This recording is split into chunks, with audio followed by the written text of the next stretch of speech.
जय महाराष्ट्र। हे बघा, विनोद सुरेश पाटील, हे समोसेवाले शाखाध्यक्ष, हे असे सडलेले बटाटे आणतात क्रमांक 12। आणि असे समोसे बनवतात.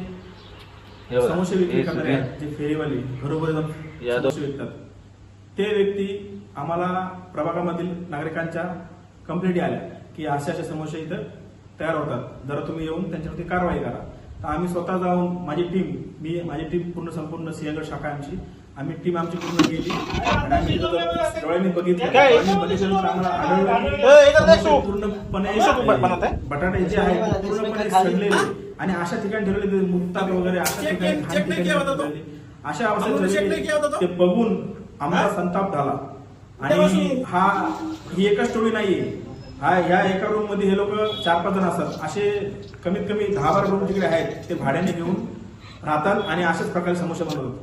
आमची मागणी एकच आहे की यांच्यावरती कायदेशीर कारवाई झाली पाहिजे आणि यांचा हा धंदा बंद झाला पाहिजे.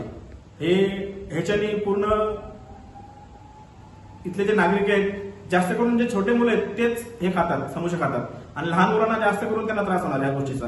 मोठा व्यक्ती हा समोसा खात नाही, जास्त करून लहान मुलं खातात आणि लहान मुलांना हा त्रास होऊ नये यासाठी आम्ही ही ऍक्शन घेतलेली आहे. धन्यवाद.